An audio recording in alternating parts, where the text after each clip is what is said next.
welcome back to Broken and Brilliant. I have a special guest with me today. This is Robbie Iobst. And Robbie, I'm going to let you tell a little bit about yourself before we get started. I met you actually at a writers group that we both attend. So obviously you're an author. Yes, I am. And you have a brand new book. I do. I have a novel called Cecilia Jackson's Last Chance that's out. And then I also have a devotional called Joy Dance. I happen to have both. Thank you, Vanna White. Very well. Yes. Very good done. Well done. I live in Centennial, Colorado. Mm-hmm. I'm the wife of John and the mother of Noah and a stepmom to Mariah, Sarah, and Hannah. Wow. And grandma to Lucy, Natalie, and Delilah. Wow. And I have 2 dogs. Awesome. And I write and I speak, and that's me. You are a sought-after speaker. Well, thank you for saying that. I hear about you lots. Oh, you do a lot of things you. like with MOPS and women's groups and things like that. I'm very blessed that I've been doing, we came to Denver 7 years ago. And before then, I had spoken in the educational field because I was a teacher for 19 years. Me too. Yeah. But I'd never really done, I'd spoken at Bible studies, small groups, but I'd never done any formal speaking. Right. Although I majored in speech and English, and I did contests, so I was a part of Toastmasters for a while. Okay. And but when I came to Denver 7 years ago, the Lord really said, okay, you're here. I want you to write and speak like full time. Now, was that a scary transition for you? It was absolutely, it was frightening. At the time when I first moved here, it was very cold and there were 2 blizzards. I think I know when you moved here. Yeah. We moved into our condo, and a week later, 2 blizzards hit. Oh, wow. And we had come from San Diego. So I was in culture shock. We would watch the Weather Channel like you watch a horror movie, like, what? And we didn't know ground blizzards or snow boots. It was such a culture shock. Wow. And so my husband went to work. My son went to school. I was alone. I didn't know anybody. So I spent a lot of time. It was so ordained, anointed, whatever, because I'm a people person. And in San Diego, I had a lot of friends who was always around people. Right. Well, in Denver, I didn't know anybody. So I spent the first few months alone. Wow. For long periods of time. And it was an incredible time with God because he really talked to me and showed me, this is what I want you to do. And it's going to be scary, but you're going to do it. And just really sitting with him, I got more courage and more courage. And I joined that writers group. Right. And Words with Journey. And Sharon Watson was the first leader. Okay. And I think I joined after that because I never knew her. She moved back to Texas. But she was like my mentor. And I remember coming to her. Well, she said, you need to submit. If you're a writer, you should submit. And I didn't know what that meant. You're thinking biblically? Exactly. So, Sharon, you're not my husband, but what are you talking about? So, so I started submitting to like Chicken Soup and compilation books. Okay. And the first one I ever got was called, Laundry Tales. To lighten your load. That was a Chicken Soup one? No, it was just a compilation book put out by a group of moms. And I submitted a story and I got in. And so I thought, I was thinking, oh, you know what? This would be laundry. This would be good to speak to moms about. Because I've been part of a moms group for a year. Right. So I made up a little flyer. And I went to Sharon, and I'm shaking. What do you think about this? Do you think I should do this? And Sharon, bless her heart, wonderful woman, looked at it and said, absolutely, you go for it. So then I knew Diane Daniels, and she had a lot of contacts with moms. And so I asked her, would you help me know where to send these? And she helped me, and I sent out like 90 flyers. Wow. And I got 9 gigs that year, my first 10%. year. 10%, exactly. You know what I think is cool is a lot of people who are trying something new, they're so terrified to ask for help. Yes. Or to reach out to other people who are maybe doing the same thing. They think that they're competing or whatever. And it's like, we have to kind of get over that at some point and realize without each other, You need help. Absolutely. And I knew I was scared to death, and I was scared, so I wanted help. Right. Because I knew that I couldn't do this by myself. Right. Even though I knew how to speak, I didn't know how to get out there. And I think that's a lot of speakers' problems, that people who know a message that they want to share, but they don't know how to get out there and get the groups. Right. And so Diane Daniels and Sharon Watson were invaluable to me in that way. And then it just snowballed from there. So you'd go to one group, and then somebody would hear you and like you and want you to come to another group. Word of mouth. Yeah. Absolutely. That's wonderful. So when you were afraid, what were some of the things that you were afraid of? Because you had a degree in communication, so you knew how to develop a message and you knew it was going to be good. What was it that you were scared of? Number one, my appearance. Because at the time I was a lot heavier than I am now. And I thought, I have something to say, but how can I say it overweight? How can I get in front of women and say that the Lord wants to bless you and heal you and show you incredible things about himself when I was so insecure about how I looked? So you kind of felt like that disqualified you somehow? In a way, yes, because of the enemy. I'm very blessed in that I had parents who really instilled in me a sense of who I am and a confidence. But at the same time, I went to food later on in my life to numb pain. Right. So going in front of people, I was confident in who I am and what I had to say. But at the same time, I thought, well, but I have this one area that especially women who put so much emphasis on looks at times, right, they won't listen to me. But it was the enemy who was whispering to me. But I did it anyway. Right. That great phrase, feel the fear and do it anyway. Right. And that's what I did. I just said, you know what, this is my gift. So I'm going to get up there. But I remember several times before walking up in front of a group, just praying, Lord, please be in my weakness, be strong, because I am overweight and I don't want them to see, I don't want to be a stumbling block to them. I want them to hear you. Right. And I did it, and I continued to do it. I think I've shared before that I have struggled with sleep for many years, and I know that exact feeling, not exactly the same. It's a different area, and I think sometimes weight can be the one, it's so visible. Right. Nobody can tell necessarily if I'm struggling right in a certain area of my life, such as sleep. I would be on the way to teach a class or something and just feeling absolutely no energy, having a foggy brain and trying to even it's like, please help me even remember what I'm trying to teach today. And sometimes I would pray the same thing, this is my weakness. I'm so weak right now. You better show up, because if you don't, I'm not going to be able to do it. And sometimes those were the best classes I ever had, which Absolutely. was so weird. It's like I didn't even feel like I was there yet. It was still good. Completely. There's a verse in Exodus 30, I think 31, I don't know. But that says, we won't hold you to it. Thank you. My presence will go with you. This is God talking to Moses. My presence will go with you, and I will bring you rest. And then Moses says, if your presence doesn't go with me, don't lead us out there. Yeah. Exactly. So I think my weakness has made me depend more on God. My affinity for food and how it makes me feel has really brought me to my knees so many times. Can you share about that a little bit more? How did this struggle start, and where has it taken you? Well, I remember when I was in third grade, I had a crush, and I've written this, and so I made up a name for him. Okay. And Cecil B. McDougal. Good name, huh? That's a good name. Thank you. That's not his real name.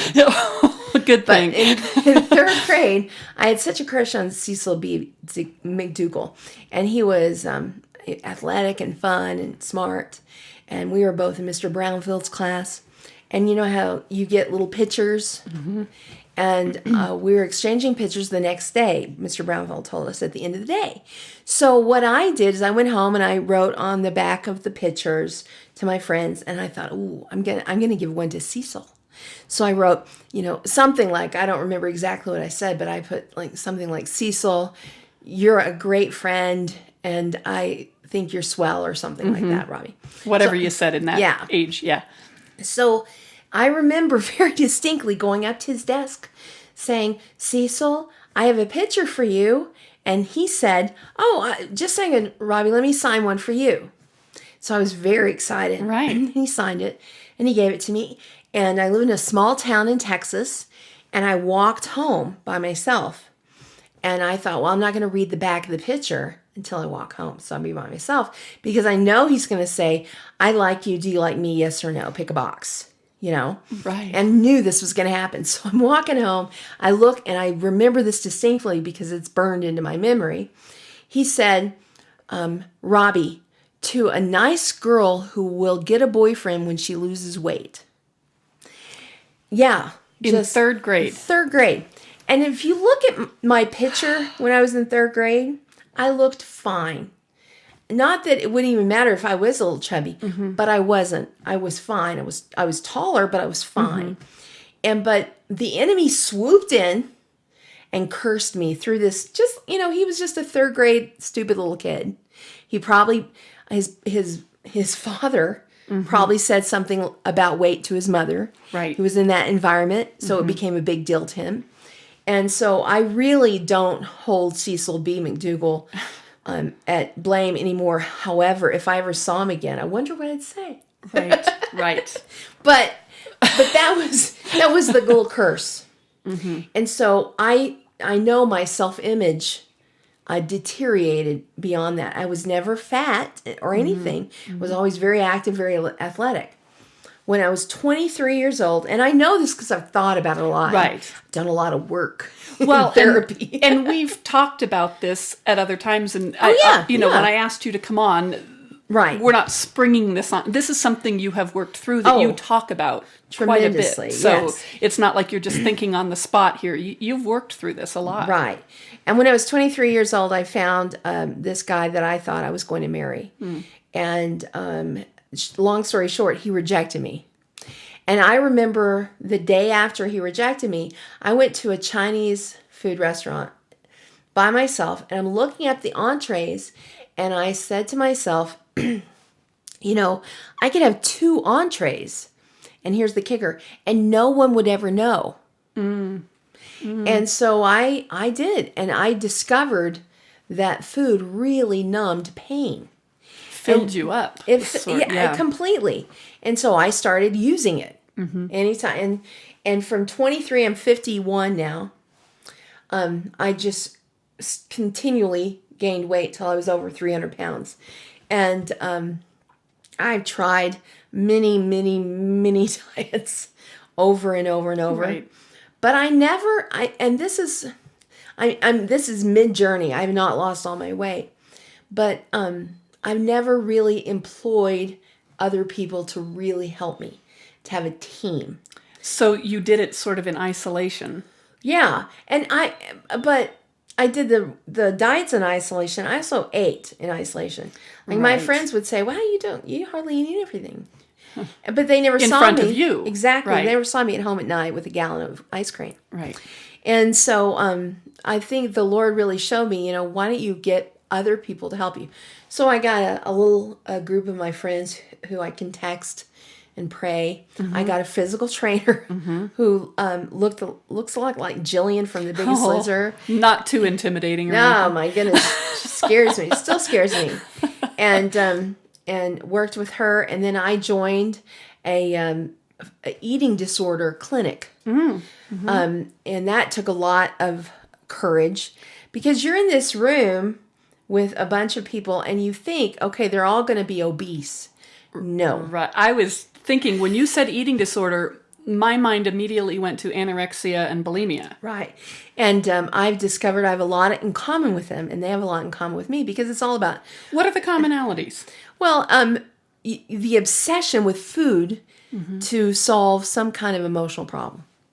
whether it's, throwing up food, binging on food, or not eating at all. Right. Or like me, overeating the Right. wrong things. Right. It's all the same central obsession. Right. Putting our focus on food instead of God, or just a healthy self-image. For me, it's totally has to be God. Right. And so that's really helped me. Well, I think it's really interesting because I think a lot of people, I used to be this way. I thought addiction only involved drugs or alcohol. I didn't realize you could be addicted to other things. And Yeah. I've learned, Yeah, you can be addicted to almost anything. Absolutely. Addiction basically is just, for me, it's just taking something and perverting its place in your life.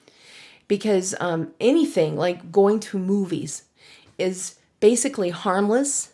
But if you pervert it and make it the only way that you can feel good about yourself, the way that you can numb yourself, then it becomes perverted in that God is way below it. Right. It's basically idolatry. Right. In a way. And so food has been my idol for most of my life. And I'm still I'm still in mid-journey for this. This is something I'm really working through. I've lost a lot of weight. I have a lot more to lose.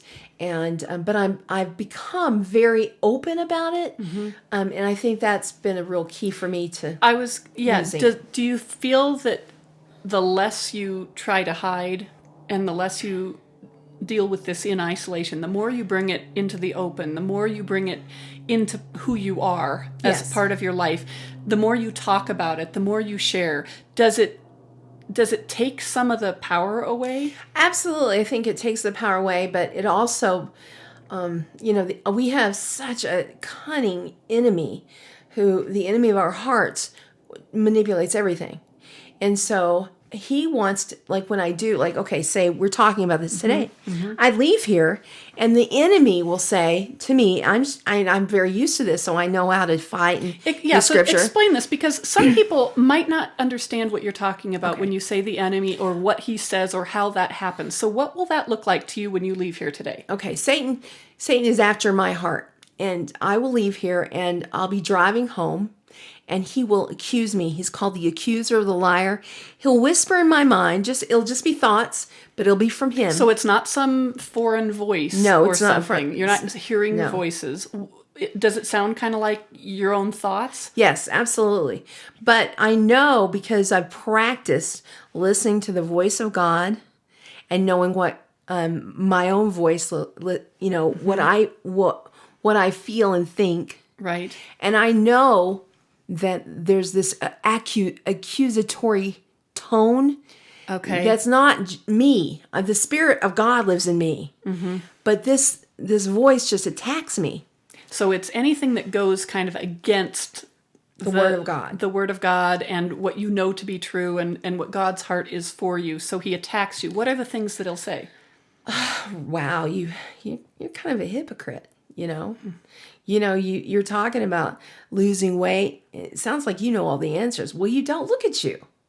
You're still fat. What are you doing? You shouldn't have done this.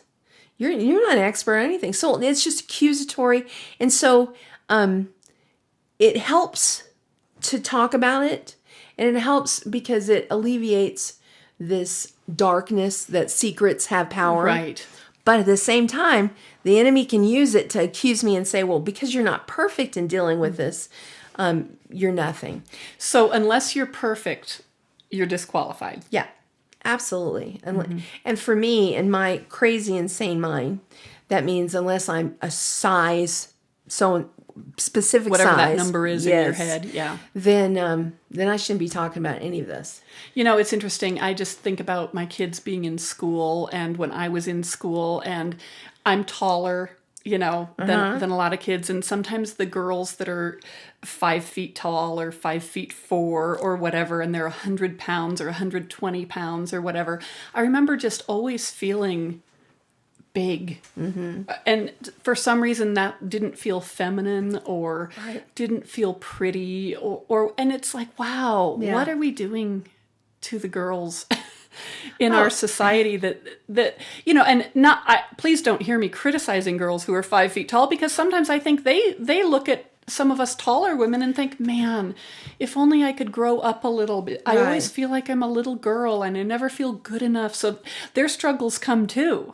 I think it's just not being secure in who you are and confident in who you are. Right. And so you can be short, you want to be tall. You can be skinny, you want to be fat or bigger. Right. You're or filled out. filled out, bigger Whatever. bosom, Yeah. whatever. Right. So it's really about learning who you are in Christ and that being enough. And so how are you doing today? I mean, I know that you're still struggling with this. Well, every day. And yet, do you find places of joy and places of happiness in the midst, or is it just this constant struggle? No, again, because the way I was raised, I'm pretty much a confident person. I know who I am. I know my gifts. And so it's not like I go around consistently berating myself or being down. Right. I've learned just the joy of living for Christ and enjoying people, enjoying this moment. This is a precious moment. So, and I fight. And I let the Lord fight for me. And so there's joy every day. But it's a balance, Right. There's also a battle. Right. Because if you just let go and think, okay, I'm good now. No, I wish. I wish. Yeah. And I think, some people believe in deliverance. And so I hope someday that when I get through all this, I'll have a moment that I won't have to constantly be on guard. But I'm not there yet. I think it takes a lot more surrender than I've done. Well, I need to surrender more too. when you talk about deliverance, I think sometimes people believe that God snaps his fingers and all of a sudden we're healed and we're healthy, and it's usually a process. Exactly. And it usually involves people. Right. And it usually involves a whole deal of character growth and struggle that we have to go through. It's usually not just a shebang, you're done. Absolutely. So, absolutely. With any addiction. Welcome to life. Not even the life of addiction, but just life. Life is difficult. It is. It is. Well, Robbie, I want to thank you for being our guest here today. Thank you for being so vulnerable and absolutely. open. Thank you for having me, Carrie. You bet. And we will see you next time here on Broken and Brilliant.